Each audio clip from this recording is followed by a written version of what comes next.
The Man in the Radio Station. Tales from the Mind. The smell of coffee hits Mark's nostrils, waking him back up instantly.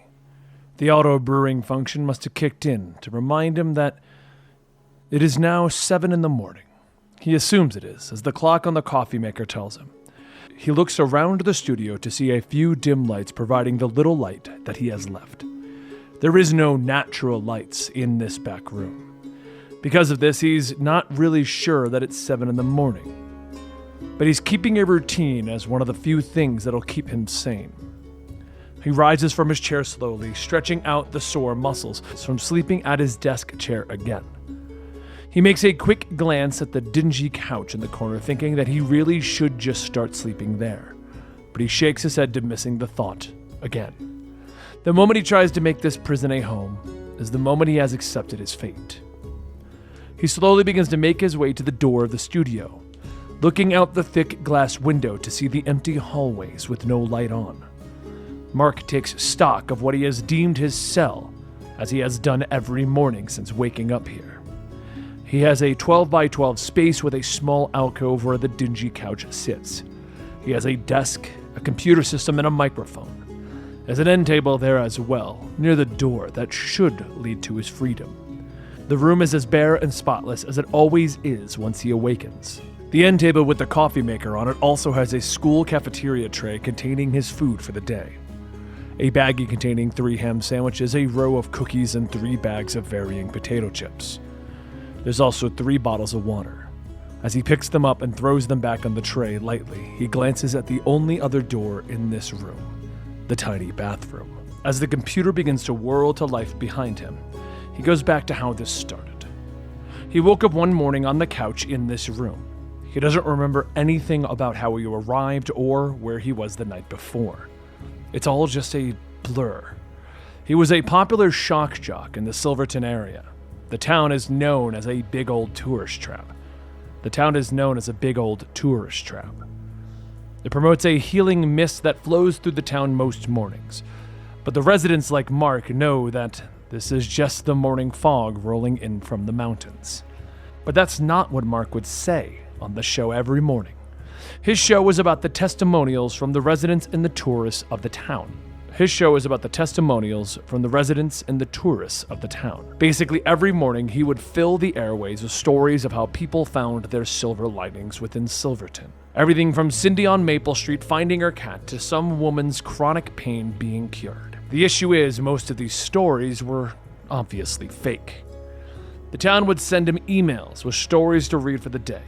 For a fee, of course. And then in his soothing voice, he would fill people's hopes and dreams that they too could find a cure for some terminal illness or just find a missing pet. Then one morning, when he was supposed to wake up like normal, he found himself in this room. No matter what he does, the door won't open and the glass in the window won't break. He can tear apart the setup, and every morning he'll wake up and it was just like it was before. All the trash from his meals would be gone and a fresh batch of 3 simple meals would be awaiting him. The most disturbing thing is, his radio show seemingly goes live every morning. His coffee brews, the computer turns itself on, and he has even unplugged it and it's set ready to be used. The internet seemingly doesn't work, but somehow he receives emails like he did before. Anytime he tries to email out asking for help, the emails are blocked. Return to sender. The only thing that he can do is read the story sent to him every morning as if his show was still airing every day. But these stories, they aren't stories of hope and aspiration. They're dark and twisted stories. All from the same email address, the town of Silverton. He grabs his cup of coffee and one of the apples, moving back to the desk, pulling out the chair to have a seat. The creak reminds him that this is where he'll be sitting in this prison for the foreseeable future. Reading the stories, as he always does. The screen of the computer goes live, and without even looking in the inbox, he clicks the top one, opening it up. Good morning, Silverton! I hope your morning is going as well as mine is. As usual, I awoke to the warm smell of coffee and found my prison sandwich waiting for me. My captors don't seem to be giving me any leeway, as these ham sandwiches are still lacking any form of mustard. Mark typically trying to make light of his situation, but did not hesitate to call out whatever was holding him captive. It didn't seem to mind the light jabs at humor. Today, as we do every day, we'll be looking for your silver lining as we read through the stories submitted to me. Our first tale appears to be from, shockingly, the town of Silverton. Let's see here. A story about Betty from 4th and Maple. She writes, telling us a story about being comfortable with yourself in your own skin. Well, that seems hopeful, doesn't it, folks? Maybe we finally have a turn from our recently depressing stories.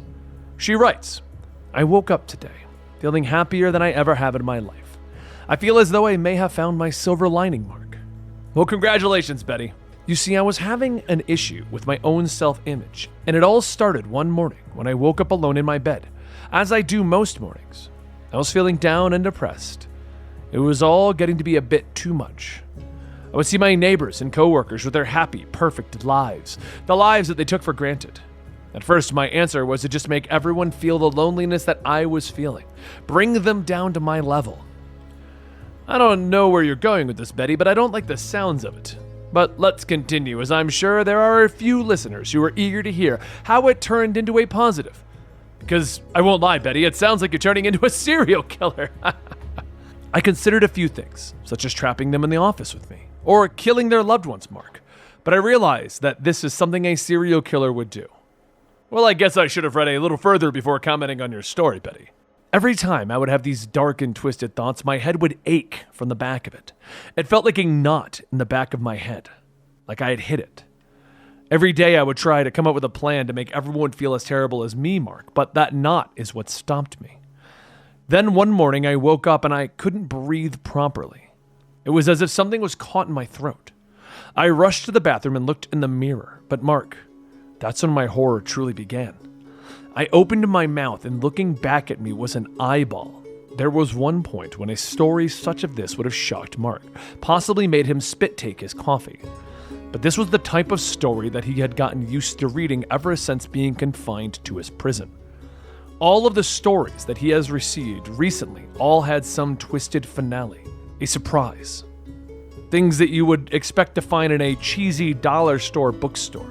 The eye would blink in response to me, Mark, and it seemingly had a mind of its own agenda. My silver lining came to me at this point, Mark.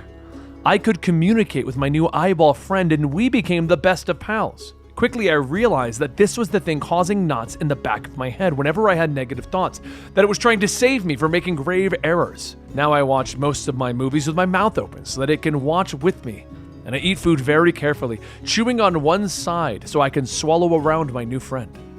But overall, I'm so happy, Mark. Well, that's incredible, Betty. I was afraid that this story would take a bit of a dark turn, but no, it ended with a lonely woman finding a new friend, as weird as that sounds to you listeners.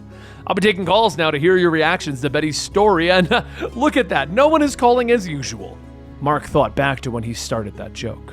Early on, he would try to protest, refusing to do his show, or insisting no one was listening. But every time he skipped a regularly scheduled show, his food and water would stop showing up. The toilet began to back up, and his already dim lights would grow dimmer. If the computer did not start up on that first day with the instructions, continue your show, Mark probably would have just died. All right, folks, well, let's have a look at the second email in my list. Mark begins to click through the emails quickly, trying to not allow for too much of a gap in his speech. Most of the topics appear to be gruesome or gory, but one catches his attention. Well, everyone, I found one entitled Me and Myself Have Come to Terms. I wonder what that could mean. Mark slowly opens up the email and begins to read. There I was, Mark, sitting back and just enjoying my life here at Silverton. It had been a pretty quiet few years with nothing crazy happening. That was until I returned home one day. I was coming up the walk to my house where the mailbox was, and when I went to get my mail, I only found it empty. I figured, well, maybe we have no mail today, and decided to go to the front door, where I pulled my keys out to unlock it, but I discovered that it was already unlocked. I stepped inside and heard something going on in the kitchen. This was odd, as I lived alone, so I went to the coat closet where I kept my baseball bat, picking it up. I figured whoever had gotten in must have made their way to my kitchen. I had been bragging about a new cappuccino machine that I bought, and maybe the wrong person heard me. I slowly crept into the kitchen, but the next sight completely threw me off. There I was, making a sandwich. It was me, or my twin, or something. I didn't know what it was. It was also just a shock to see me, and we did what you see in every movie, mimicking each other, trying to ask who the other one was. And then it went in a direction I didn't see. My double grabbed a knife and tried to kill me. We wrestled over that knife for a bit until we realized neither of us could actually bring ourselves to kill. At least that's what I thought. Either way, we eventually stopped and talked it out. It turned out neither of us knew how this even happened or how we got here. There was just somehow two of me. I assume I'm the real me and he's the doppelganger, but he insists that he's the real me and I'm the doppelganger. At first it seemed amazing. My silver lining was Silverton gave me a twin. We could have one staying home, playing video games, or the other one went to work. Mark was stunned. The story seemed to be ending on a happy note. But he had learned his lesson before and he kept reading before making a comment. See, I was all happy with my silver lining, but then I thought of another wonderful idea. I leave my twin behind as an alibi. I figured I could follow through with one of my truest desires. I always wanted to commit a murder and get away with it. That's what I proceeded to do. So far, I've killed 9 people, and there's no evidence as I just send my other to a party or a public place. Mark sat there continuing to be stunned. Well, I don't really know what to say to this email. I feel as though we've got a confession live on the air, but there's no way to track this back to the writer. But hey, at least you found your silver lining. But as Mark said those words, he realized what he was saying. He was implying that being able to commit murder and get away with it was an upside. What was this place doing to him? What was this show doing to him? These thoughts had crossed his mind, but every time he tried to think of a way out, he couldn't find anything, and he ended up just sitting around until he had to do the show again. Well, listeners, let's have a look at another email. Mark said as he just moved on. He kept the show going, following the directions left for him. He quickly glanced down at the emails again, looking for something interesting, but something did catch his eye. Don't read aloud. Mark glanced at his left and to his right, as if somebody might be spying on him, and he quickly realized how dumb that would be considering he's been locked in this room for so long. You know what, listeners? Let's listen to a little music while I take a coffee break. I'll be right back. Mark said aloud quickly, and he began to play a track. Again, he glanced around as if someone was watching him as he opened the email. Mark, we're aware that you're trapped inside the radio station. We're working on a plan to get you out of your loop. Try the door at exactly 11:59 right before lunch. Mark was stunned. Could this be his out? Honestly, what would it hurt to try the door? Mark sat there debating this back and forth for the few hours he had until 11:59. Then at 11:55, he put his show back on a musical break, standing up slowly, and turned around to face the door. He saw the time out of the corner of his eye on the coffee maker, 11:56 and counting. Slowly, one foot in front of the other, he walked to the door, placing his hand on the door handle. He glanced back at the time, 11:58, and he began to wonder how he took 2 minutes to cross this small room. He then began to panic that he may have missed his window for opportunity trying the door handle, but his heart sank as he felt the resistance in the locks. Were the people watching him now just toying with him, trying to give him hope to yank it away? And then he noticed out of the corner of his eye it was only 11:58. He tried it too early. As it flipped over to 11:59, he hesitated. He looked at his hand and the door, and he wondered if he should do it again. Would he ever have this chance again? So with that, he pulled on the handle and heard the click of the door as it opened up for him. He was shocked and he was stunned. The door really opened wide. He slowly began to peek his head outside and saw an empty hallway with a bright LED light overhead. The walls were lined with the radio station's awards and shows that they had performed. But he didn't see anybody down the hallway. With no idea what to do next, Mark began to wander out into the world that had seemingly forgotten him. Was he free? Or were the horrors just now truly beginning? He didn't know, but he did know. It was time for his show to go off the air.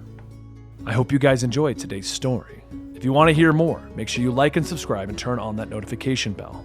This is still just a fun project for us on the side, and we really do enjoy bringing these to you.